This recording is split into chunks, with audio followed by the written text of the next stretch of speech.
Pada kesempatan kali ini, saya akan membahas mengenai bab kartu persediaan.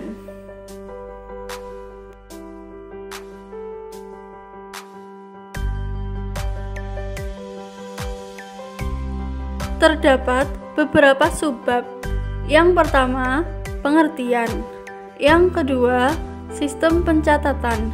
Dan yang terakhir, metode penilaian. 1. Pengertian.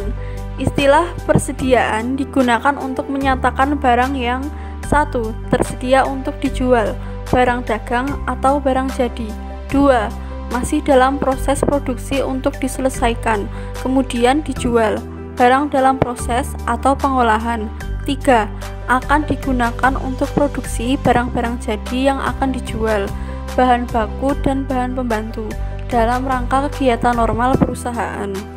Dari uraian tersebut di atas, dapat disimpulkan bahwa persediaan adalah barang yang dimiliki untuk dijual kembali atau diproses kemudian dijual.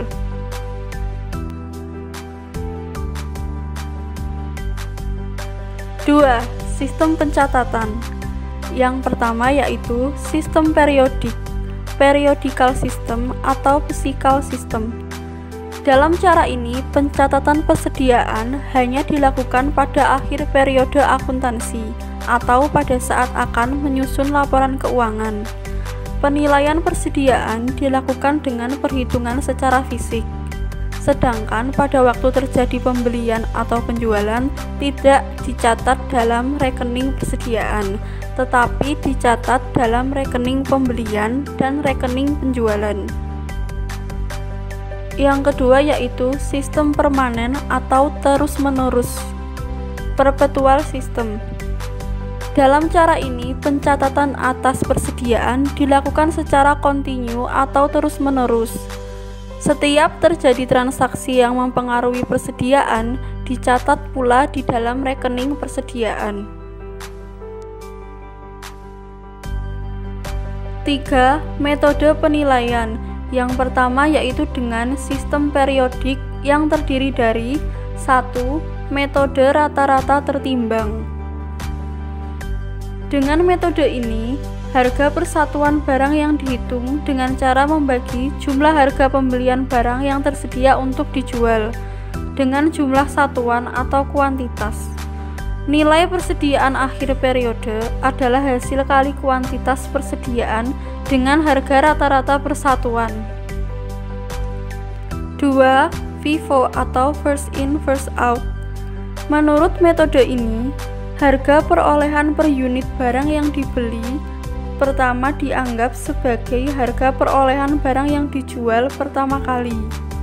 Dengan demikian, nilai harga pokok penjualan atau HPP berdasarkan atas harga perolehan per unit yang lebih awal dibeli. Harga perolehan persediaan akhir berasal dari harga perolehan barang dari pembelian terakhir. Nilai persediaan akhir dihitung dengan cara mengalihkan barang yang masih ada dengan harga persatuan. 3. LIFO atau last in first out. Menurut metode ini, harga perolehan per unit barang yang dibeli terakhir dianggap sebagai harga perolehan barang yang dijual pertama kali. Dengan demikian, nilai harga pokok penjualan atau HPP berdasarkan atas harga perolehan per unit yang paling akhir dibeli. Dan harga perolehan persediaan akhir berasal dari harga perolehan barang dari pembelian pertama.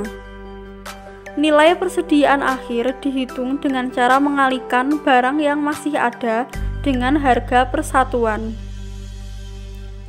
Metode selanjutnya yaitu dengan sistem perpetual yang terdiri dari 1. LIFO atau first in first out. Nilai persediaan akhir barang dagang dihitung dengan mengasumsikan barang yang masuk pertama adalah barang yang dijual lebih dulu dan kekurangannya mengambil barang yang masuk berikutnya. 2. LIFO atau last in first out. Nilai persediaan akhir barang dagang dihitung dengan anggapan barang yang terakhir masuk yang lebih dulu dijual dan kekurangannya mengambil barang yang sudah masuk sebelumnya. 3. Metode rata-rata bergerak.